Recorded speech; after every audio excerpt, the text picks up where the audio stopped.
नमस्कार बच्चों, मैं राजिका अग्रवाल आपकी साइंस टीचर स्वागत करती हूँ आप सभी का आज की इस क्लास में।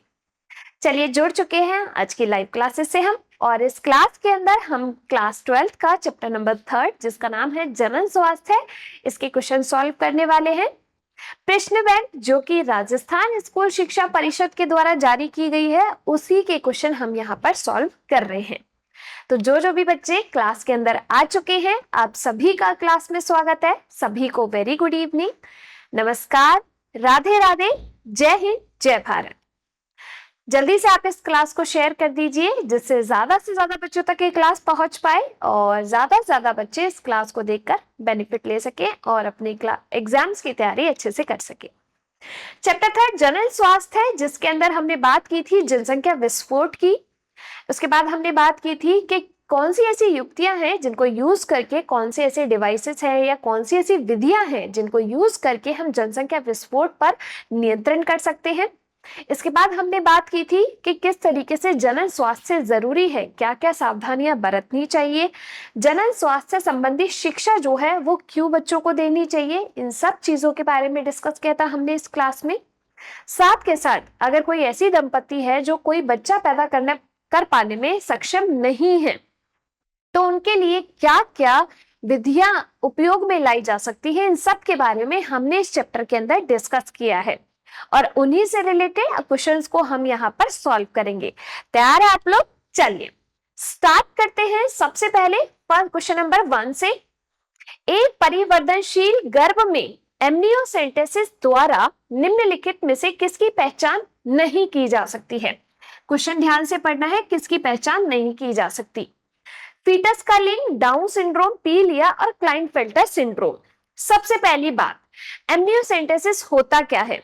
देखो, जब एक बच्चा यानी कि एक फीटस है, एक एम्ब्रियो है, मां के गर्भ में है, अब उसमें कुछ उसकी हेल्थ कंडीशंस का पता लगाने के लिए कि उसके भाई कोई ऐसा गुणसूत्रीय विकार तो नहीं है, कोई आनुवंशिक विकार तो नहीं है, कि उसका लिंग क्या है, ये सब चीजें पता की जा सकती है। जो एमनियोटिक फ्लूइड होता है उसको निकाला जाता है इंजेक्शन के थ्रू और उससे उसकी टेस्टिंग की जाती है।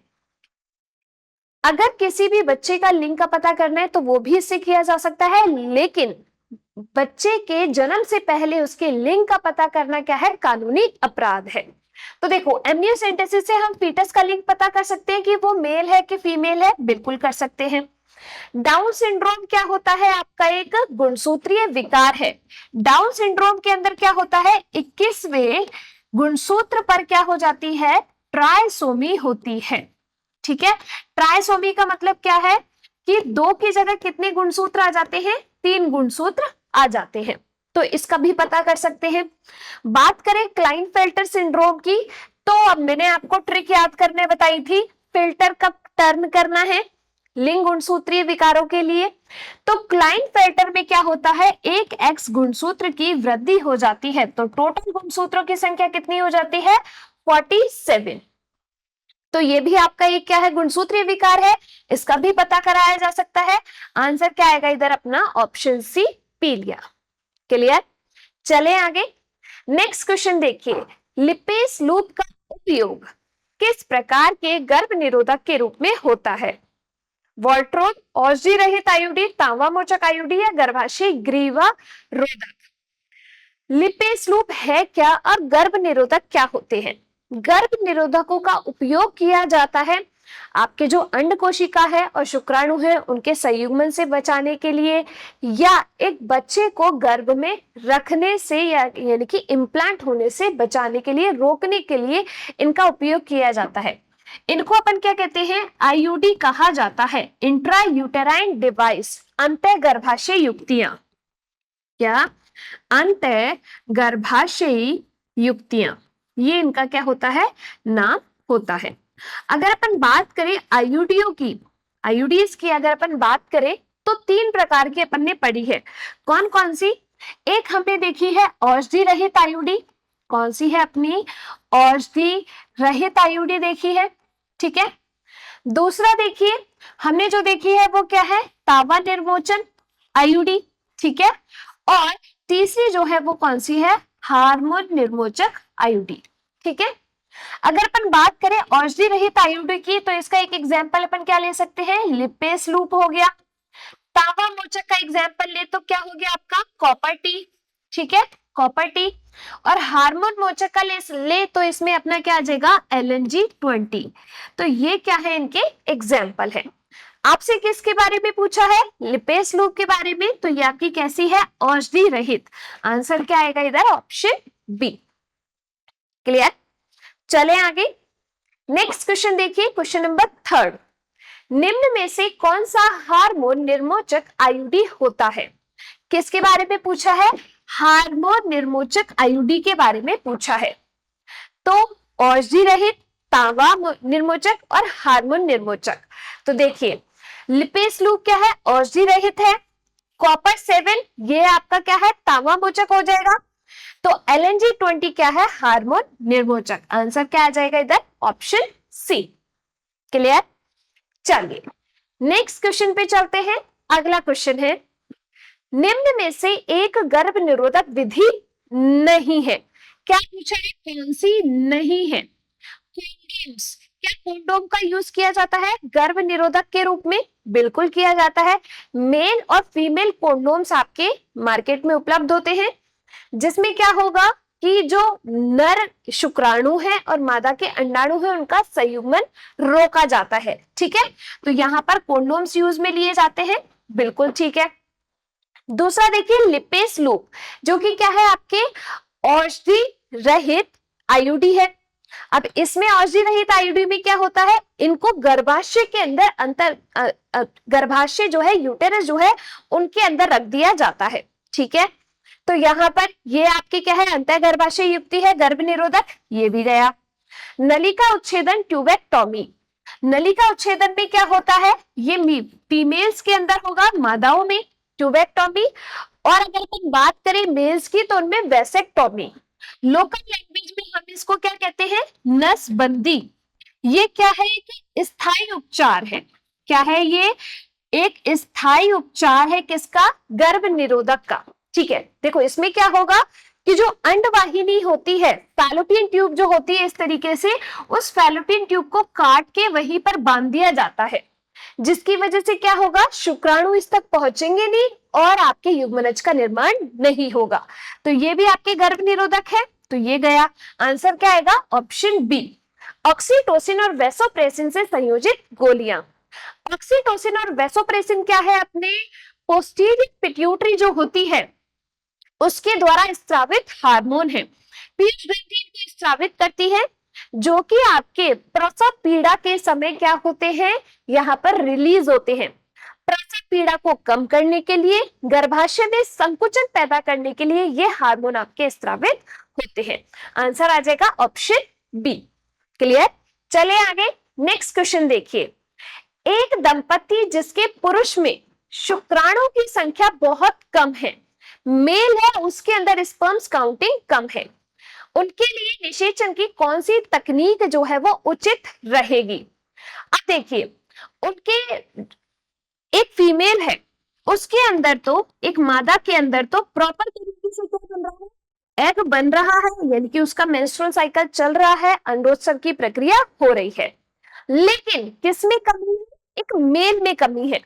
तो अंतः गर्भाशय स्थानांतरण किया जाए, या फिर गमीट इंट्राफैलोपियन ट्रांसफर किया जाए, ए और बी दोनों किया जाए, या फिर अंतः कोशिकीय शुक्राणु निक्षेपण किया जाए। देखिए अंतः कोशिकीय शुक्राणु निक्षेपण में क्या होगा, ये भाई एग सेल है, ठीक है।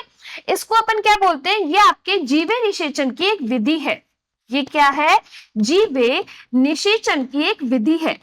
देखो जब अपन पढ़ते हैं इन विधियों के बारे में, तो पात्री निषेचन और जीवे निषेचन अपन पढ़ते हैं। पात्री निषेचन में क्या होता है कि शरीर के बाहर ऐसी कंडीशन बनाई जाती है, शरीर के अंदर जैसी, जो युग्मकों का संलयन है वो शरीर के बाहर करवाया जाता है, for example test tube baby.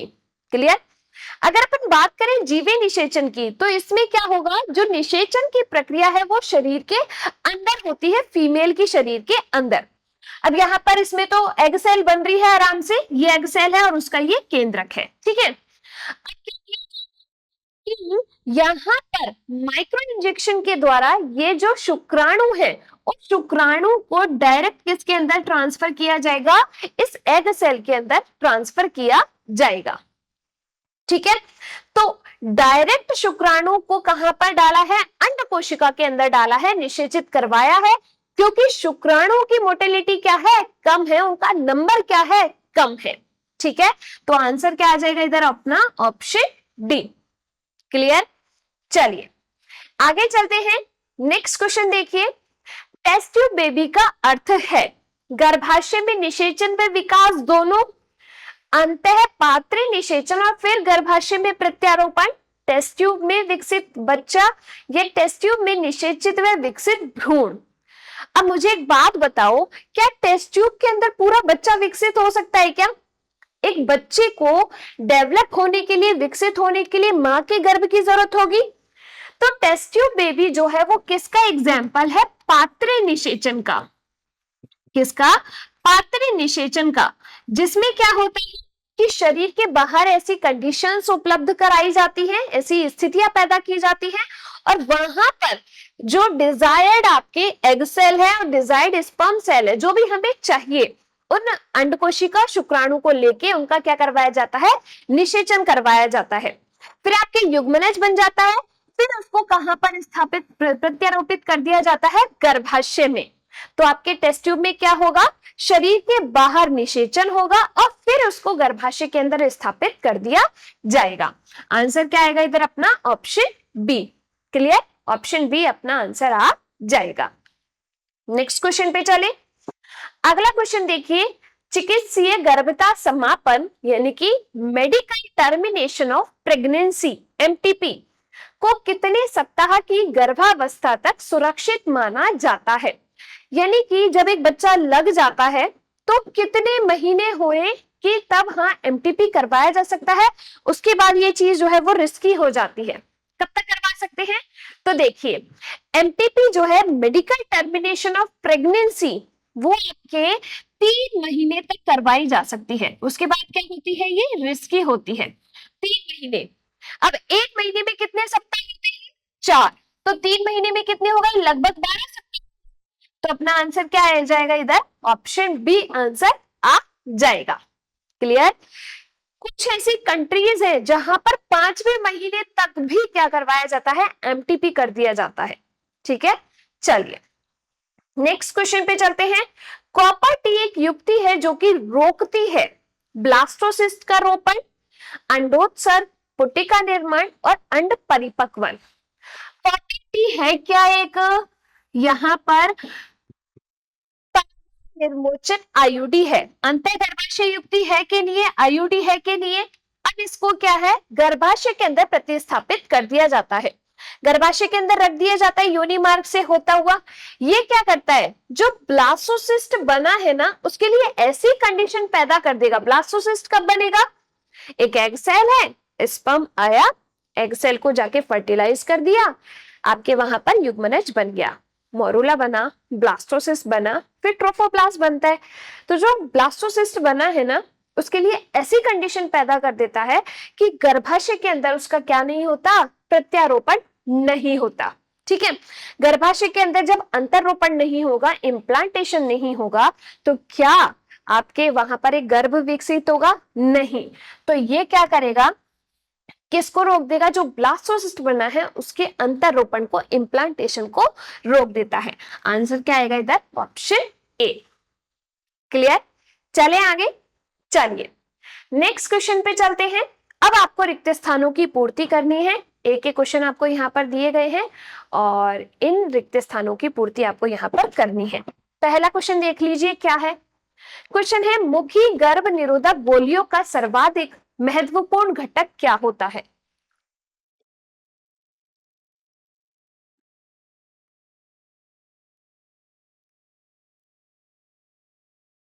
देखिए, मुखी गर्भ निरोधक गोलियां यानी कि मुंह से खाई जाने वाली जो गोलियां होती हैं, उनका सर्वाधिक महत्वपूर्ण घटक क्या होता है, प्रोजेस्टेरॉन। क्या होता है, प्रोजेस्टेरॉन। क्लियर, चलिए तो ये आ जाएगा प्रोजेस्टेरॉन। दूसरा क्वेश्चन देखिए, अंतः पात्र निषेचन द्वारा, ठीक है, निर्मित 16 से अधिक कोरक खंड यानी कि ब्लास्टोमियर्स वाले भ्रूण को कहां पर स्थानांतरित कर दिया जाता है? देखो, पात्र निषेचन का मतलब क्या हुआ कि शरीर के बाहर एक युग्मनज तैयार किया गया है डिजायर्ड एग सेल और डिजायर्ड स्पर्म को मिला के, ठीक है। 16 से अधिक वाला, तब आपको पता है कि देखो यहां पर ये क्या होती है, फैलोपियन ट्यूब है, ये क्या है, ये फिम्बरी है, यहां पर ये फैलोपियन ट्यूब है, ये इस्थमस और एम्पुला जो होता है उसके जंक्शन पे जाके स्पर्म इसको फर्टिलाइज करता है। यहां पर किसका निर्माण होता है, युग्मनज का। युग्मनज के निर्माण होने के बाद इसमें क्या होता है, विदलन। विदलन होने से ये 2 से 4, 4 से 8 वाली संरचना बनाता है। फिर आपके ये जब ब्लास्टोसिस बन जाता है तो ट्रोफोब्लास्ट जो है वो कहां, गर्भाशय के अंदर अंतररोपित होता है, ठीक है। तो जब ऑलरेडी 16 से ज्यादा कोरक खंड वाली संरचना अपन को मिल गई है तो हम उसको कहां पर स्थानांतरित करेंगे, गर्भाशय के अंदर करेंगे ना। तो इसीलिए यहां पर अपना आंसर क्या आएगा, यूटेरस यानी कि गर्भाशय में स्थानांतरित कर दिया जाता है। क्लियर? चले आगे, नेक्स्ट क्वेश्चन देखिए। वैसेक्टोमी में किसको काटकर बांध दिया जाता है? वैसेक्टोमी क्या होती है? देखो, दो चीजें होती हैं, ट्यूबेक्टोमी और दूसरा आपका होता है वैसेक्टोमी। ट्यूबेक्टोमी जो होती है वो होती है मादाओं में, फीमेल्स में, और ये जो वैसेक्टोमी होती है वो होती है मेल्स के अंदर, ठीक है। वैसेक्टोमी में क्या होता है, जो शुक्रवाहिनी होती है उसको काटकर बांध दिया जाता है, ठीक है, जिससे शुक्राणु आपके आगे जाए ही ना, ठीक है। तो शुक्रवाहिनी को काट के बांध दिया जाता है, जबकि ट्यूबेक्टोमी के अंदर क्या होता है, जो अंडवाहिनी है, फैलोपियन ट्यूब है, उसको काटकर बांध दिया जाता है। तो अपना आंसर क्या आएगा इधर, शुक्रवाहिनी को काटकर बांध दिया जाता है। क्लियर? ये क्या है, एक स्थायी उपचार है, यानी कि ये एक बार करवा लिया, नसबंदी करवा ली, उसके बाद कभी बच्चे पैदा नहीं कर सकते आप। क्लियर? नेक्स्ट क्वेश्चन देखिए, सिफिलिस रोग किस नामक जीवाणु से होता है? सिफिलिस है क्या? देखो, सिफिलिस जो है वो अपना एक एसटीडी है। सिफिलिस क्या है, यहां पर एक एसटीडी है, सेक्सुअली ट्रांसमिटेड डिजीज है, यौन संचारित रोग है। किसके द्वारा होता है? जीवाणु के द्वारा होता है आपका क्या, सिफिलिस। अब उस जीवाणु का नाम क्या है? तो उस जीवाणु का नाम है ट्रेपेनोमा पैलिडम।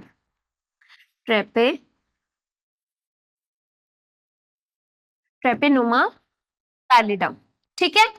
तो अपना आंसर क्या आ जाएगा था, ट्रेपेनोमा पैलिडम, इसमें आंसर आ जाएगा। सिफिलिस हो गया, गोनेरिया हो गया, क्लेमाइडो हो गया, ये आपके किससे होते हैं, जीवाणुओं की वजह से होते हैं। अगर अब मैं बात करूं वायरस की तो एचआईवी हो गया अपना, जो आपका एचआईवी है वो आपके यहां पर वायरस जनित क्या है, एसटीडी है। क्लियर? चलिए, अब आपको यहां पर एक शब्द या एक पंक्ति में उत्तर देने हैं, छोटे क्वेश्चन हैं आपके। जिप्ट और आईयूडी का शब्द विस्तार बताइए, इनकी फुल फॉर्म लिखनी है। देखिए, जिप्ट क्या है, यहां पर जायगोट इंट्रा फैलोपियन ट्रांसफर। जिप्ट का फुल फॉर्म क्या होगा, जायगोट इंट्रा फैलोपियन ट्रांसफर। आप इसको इस तरीके से भी लिख सकते हैं एग्जाम के अंदर, जायगोट इंट्रा फैलोपियन ट्रांसफर, ठीक है। ये तो हो गया जिप्ट का फुल फॉर्म। अब बात करें आईयूडी की, तो आईयूडी का शब्द विस्तार क्या होगा, intra uterine device. Intra uterine device, ठीक है। अंतः गर्भाशयी युक्ति भी अपन इसको कहते हैं, अंतः गर्भाशयी युक्ति। ठीक है, चलिए नेक्स्ट क्वेश्चन पे चलते हैं। अगला क्वेश्चन देखिए, जीवाणु जनित 3 एसटीडी का नाम लिखना है। जीवाणु से होने वाले रोग हमें बहुत सारे पता होंगे, अपने पास टीबी है, सिफिलिस है, गोनेरिया है, हैजा है, बहुत सारे जीवाणुओं से होने वाले रोग है, लेकिन आपसे केवल कौन से पूछे हैं? एसटीडी पूछे हैं, सेक्सुअली ट्रांसमिटेड डिजीज, यौन संचारित रोग पूछे हैं। तो आपका पहला तो लिख लो सिफिलिस ट्रेपेनोमा पैलिडम की वजह से होगा। दूसरा आप क्या लिख लीजिए? गोनेरिया नाइजेरिया गोनेरिया की वजह से होगा। और तीसरा क्लेमाइडिया, ठीक है, ये आपका एसटीडी है, जीवाणु की वजह से होते हैं। क्लियर? नेक्स्ट क्वेश्चन देखिए। अगला क्वेश्चन है, बंधे दंपतियों को संतान पाने हेतु सहायता देने वाली कुछ विधियों के नाम बताने हैं। अब आपको केवल एक लाइन में एक शब्द में आंसर देना है, छोटा क्वेश्चन है तो उसी हिसाब से सब विधियों के लिए पूरा पूरा डिटेल नहीं लिखना है। बंधे दंपतियां क्या होती है? जो संतान पैदा कर पाने में क्या है? असक्षम है। तो इसके लिए हम पात्र निषेचन विधि का उपयोग कर सकते हैं, पात्र निषेचन विधि होती है, और दूसरा हम किसका उपयोग कर सकते हैं? जीवे निषेचन विधि का। ठीक है, पात्र निषेचन विधि में क्या होता है? शरीर के बाहर यहां पर जो भी युग्मक है उनका निषेचन करवाया जाता है। जीवे निषेचन में शरीर के अंदर जो है युग्मकों का निषेचन करवाया जाता है। ठीक है, पात्र निषेचन के अंदर आप क्या एग्जाम्पल ले सकते हैं? यहाँ पर जिप्ट का एग्जाम्पल ले सकते हैं, जाइगोट इंट्राफैलोपियन ट्रांसफर। दूसरा आप यहाँ पर टेस्ट ट्यूब बेबी, इसका एग्जाम्पल, ठीक है, टेस्ट ट्यूब बेबी, ठीक है, ये इसी का एग्जाम्पल है। क्लियर? अगर अपन बात करें जीवे निषेचन की, तो जीवे निषेचन में क्या होगा? शरीर के अंदर क्या करवाया जाता है? निषेचन करवाया जाता है। तो इसका एग्जाम्पल आप क्या लिख सकते हो? गिफ्ट है अपने पास, ठीक है, तो गमीट इंट्राफैलोपियन ट्रांसफर। क्लियर? तो ये हो गया आपका क्या यहाँ पर जीवे निषेचन। नेक्स्ट क्वेश्चन पे चलते हैं। अगला क्वेश्चन, स्टेरॉइड रहित गर्भ निरोधक एक गोली का नाम बताइए। स्टेरॉइड रहित, जिसमें स्टेरॉइड्स नहीं हो, जिसको अपन क्या बोलेंगे? गैर स्टेरॉइड। ठीक है, एक गर्भ निरोधक गोलियां, देखो एक तो हमने गर्भ निरोधक युक्तियां पढ़ी थी जिसमें डिवाइसेस योनि मार्ग से होते हुए गर्भाशय में लगाए जाते हैं। एक आपके होती है यहाँ पर गोलियां, जिनको मुंह के द्वारा क्या लिया जाता है?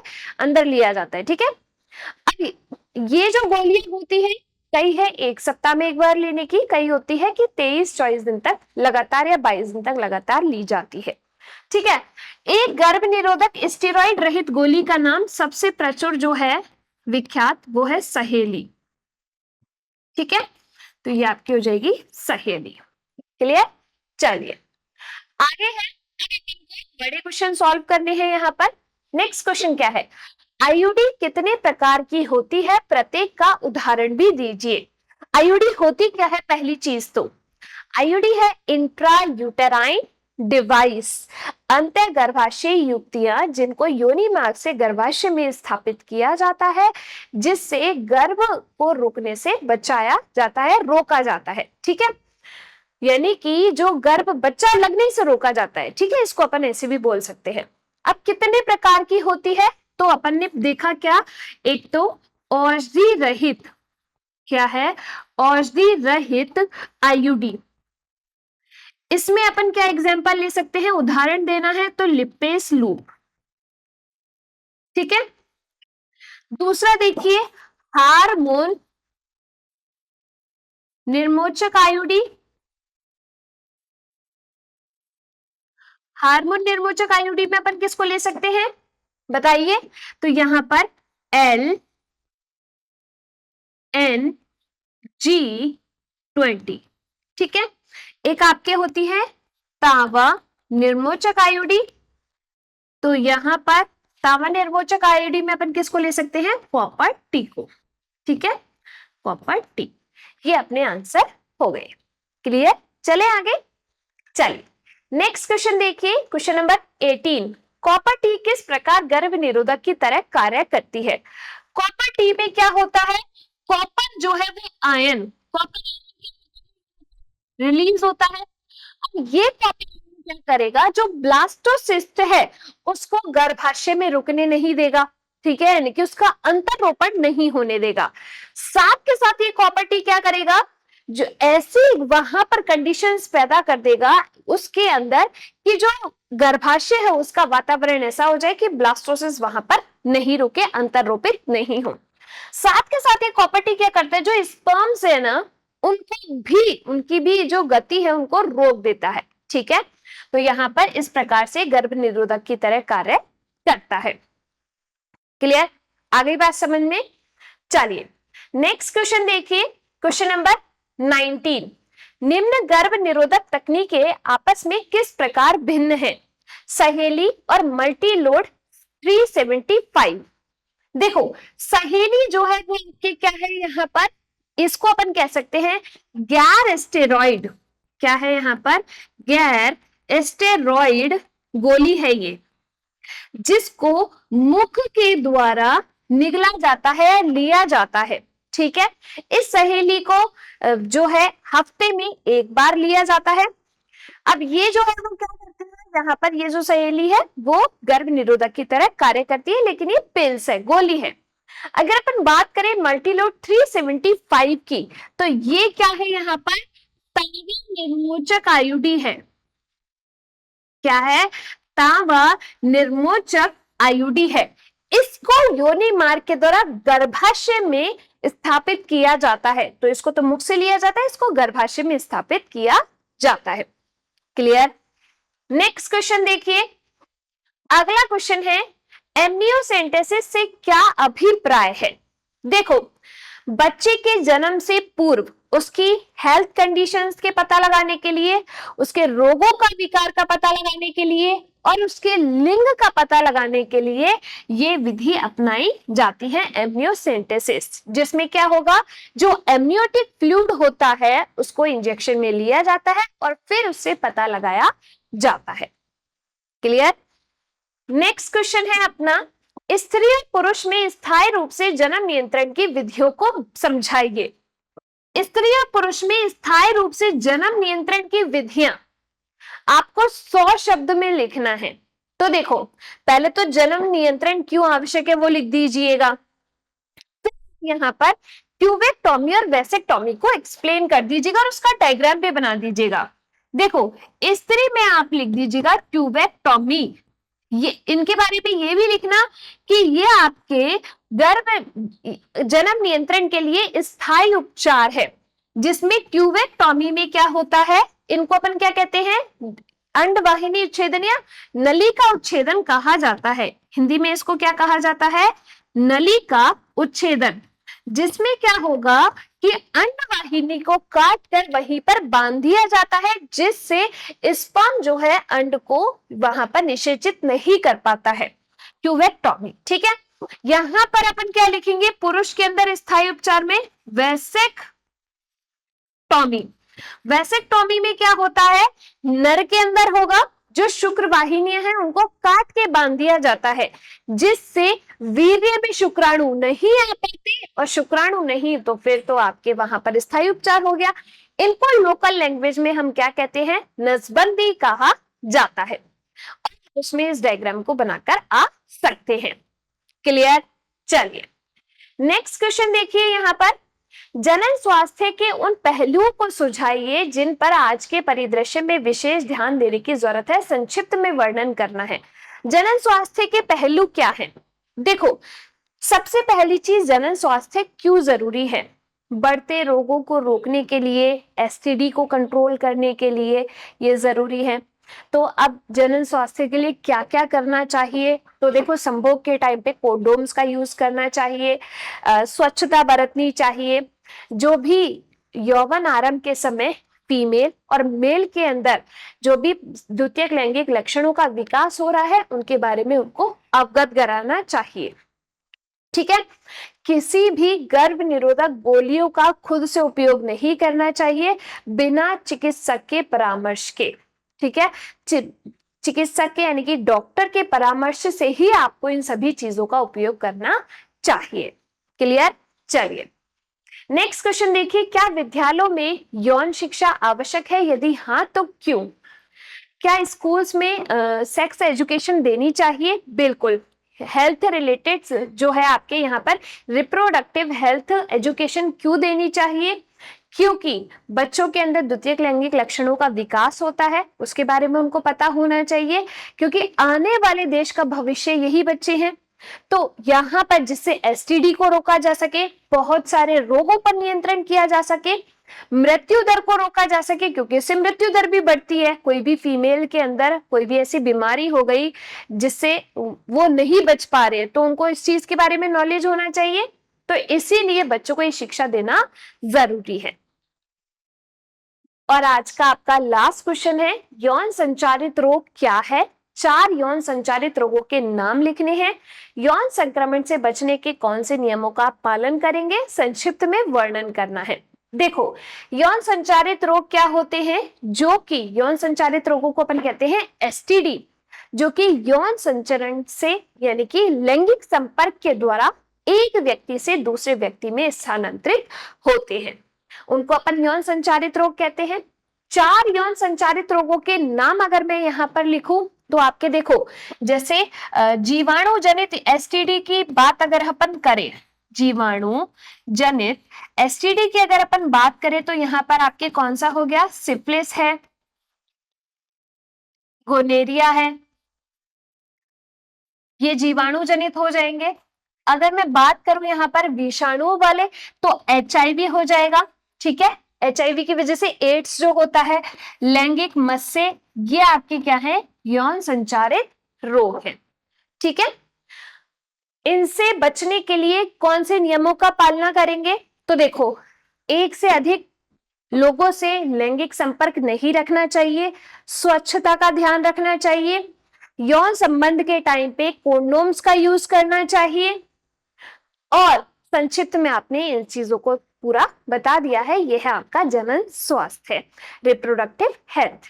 ठीक है, रिवीजन हो गया। कम मार्क्स का अपना ये चैप्टर है, लेकिन इसमें से इससे ज्यादा क्वेश्चंस नहीं बन सकते हैं।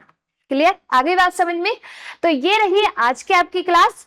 चैप्टर 3 अपन ने यहाँ पर कंप्लीट कर लिया है। क्लास आपको पसंद आई है तो फटाफट से आप इस क्लास को लाइक कीजिए। जो भी आपके डाउट्स है वो आप कमेंट सेक्शन के अंदर ड्रॉप कर सकते हैं। हम मिलेंगे कल की क्लास में चैप्टर नंबर 4 के साथ। तब तक के लिए आप लोग खुश रहिए, स्वस्थ रहिए। धन्यवाद।